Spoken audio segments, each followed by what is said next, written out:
I've been thinking a lot today about how I see the world so differently than I did 20 years ago, 30 years ago. In some ways, things were definitely better for me. I was younger, had more energy, less responsibility, and all that. But oh man, I was so naive.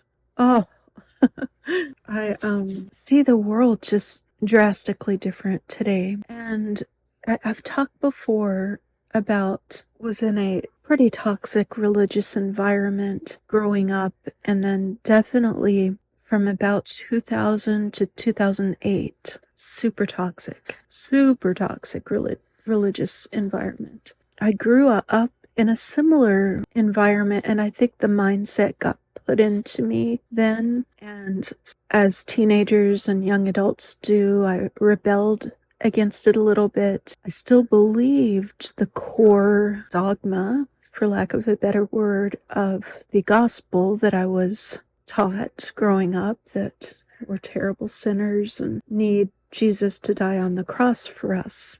Took it so to heart, but I did not believe a lot of the other things. I was a theater kid in high school, and I hung out with the weird kids.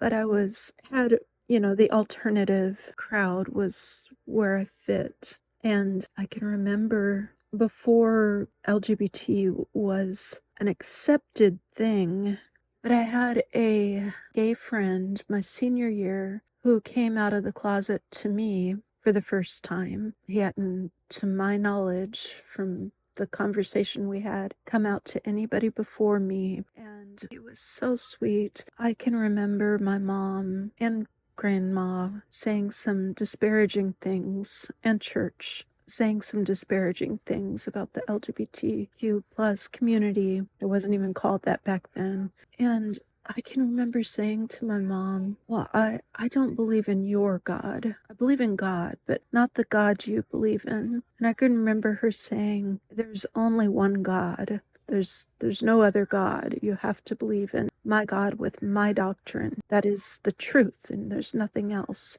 And so I would go to the Bible because that's where I learned, that's what I believed was true. But it was just really confusing to hear of a God that loves and then read those terrible verses about homosexuality being a sin. And I can remember even my grandma saying something absolutely ridiculous, that the kids with tattoos and piercings and all this, they're not your real friends. Ironically, almost every church person that I met in church has left me since I left the church. And those very few of them that still have the beliefs have actually stuck around. Some that kind of went through the journey with me are still with me. But the rest of those old friends, they put up with me at my absolute worst, where I was judging everybody and so into this horrible toxic dogma. They're still here. Friends going back to high school are still here. The family that I lived with, the father, that I met in the 5th grade and was friends with his daughter, he's still supporting me as a person. And that means so much. His daughter's not, but he is. And that's an amazing thing. I always thought the good people go to church. But then when I was there, I felt so bad compared to the rest of them. And there wasn't anything I was doing at all.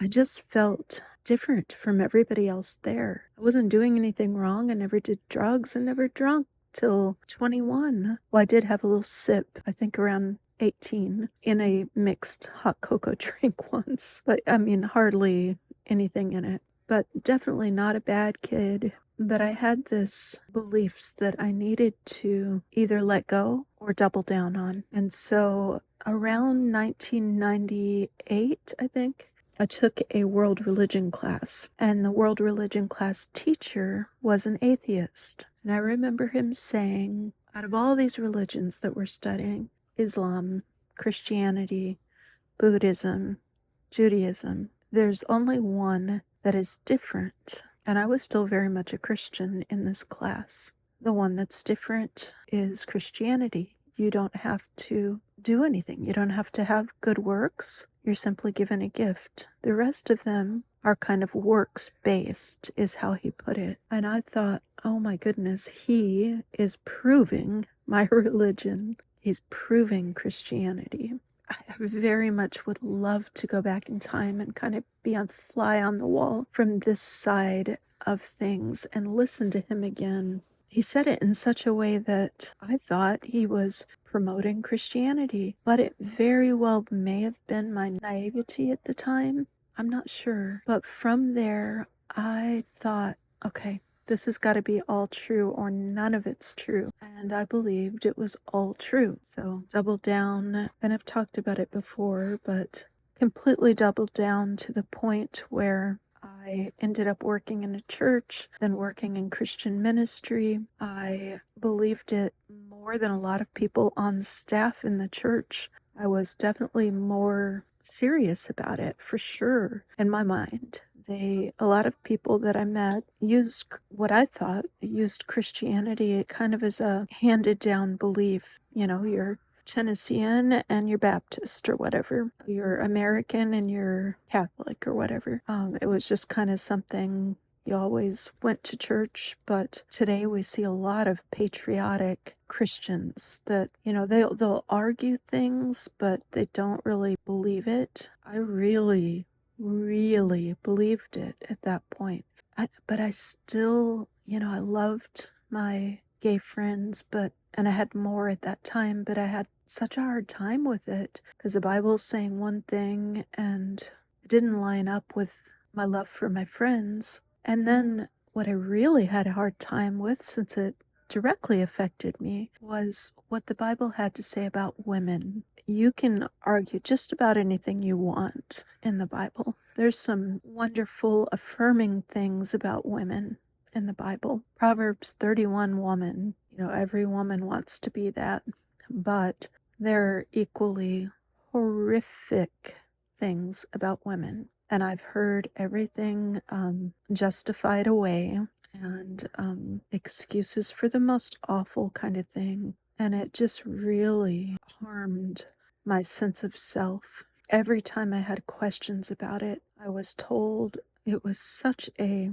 sin that I would have a question. It was a sin of disbelief or questioning. It was my Jezebel spirit, and people joke about that, but when you are believing that you are committing some horrible sin and honestly believe it's just breaks your spirit apart. I struggled with it for a long time. I cried about it. How can I feel equal to a man? I always considered myself a feminist, but then at the same time wrestled with this servant role that I was supposed to take, that women are supposed to take, this helpmate role.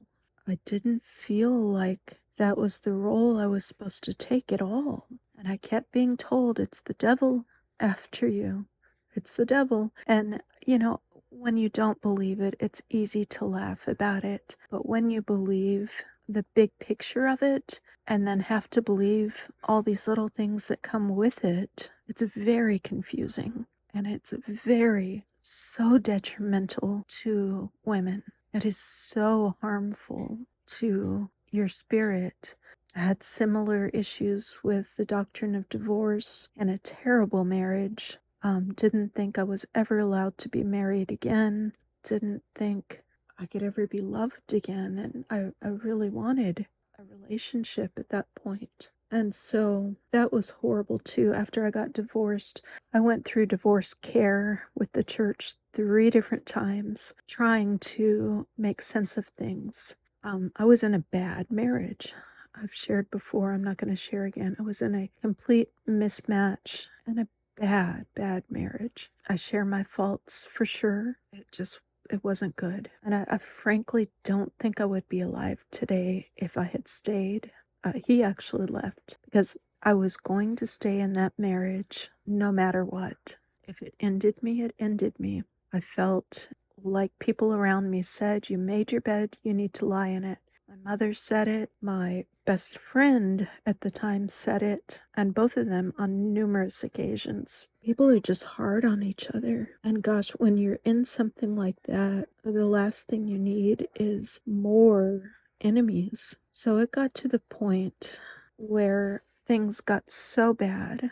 I felt so broken and terrible of a person because I believed I was more than what everybody else was saying, what scripture was saying, what people around me were saying.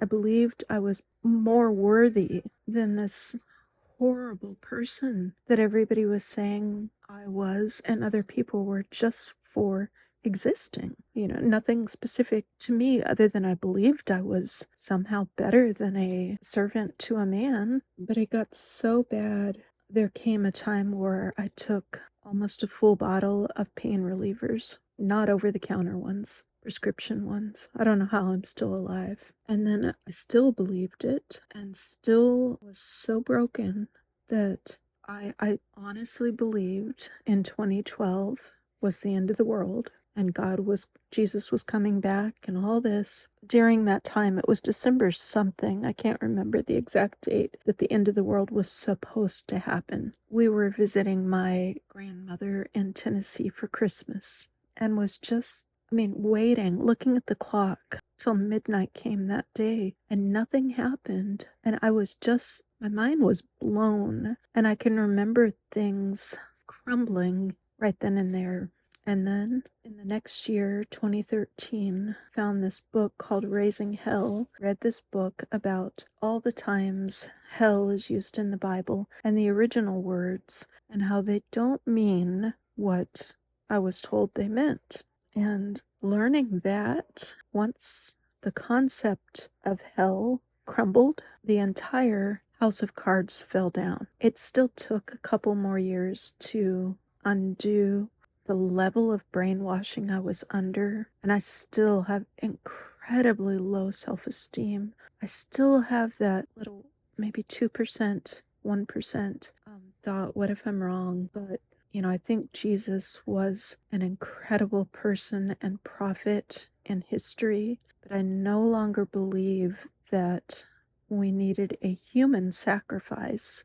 How sick is that? A human sacrifice to cover sins. And once we had animal sacrifices to cover sin, it sounds absurd to me now. I really wish when I was going through all of that mind torture for myself that I had somebody where I'm at today who could reach out to me and say, look, what you're believing is not true. You're harming yourself for nothing. You're being too hard on yourself. Stop listening to these people. If it's not ringing true, there's a reason for that. There's no amount of, even if there is a God, even if it's the Christian God, even if there was that God, I don't believe that God would want you to put yourself through this, especially if that story is true and Jesus died for sins. I don't think he would want you to feel like a terrible human being and a terrible person and feel so guilty and shameful for nothing. And of course, I don't believe that anymore. If you do, you do. I'm not trying to change anybody. I'm just, for anybody who is where I was and you have questions and you feel terrible about yourself because you have questions and you are beating yourself up for thinking because you're a woman and you feel like you're more than you're sinning somehow, or because you're gay and you can't help it and you want a relationship someday. You don't want to be celibate because the church is telling you the way you love is wrong. You have questions about beliefs. It's okay.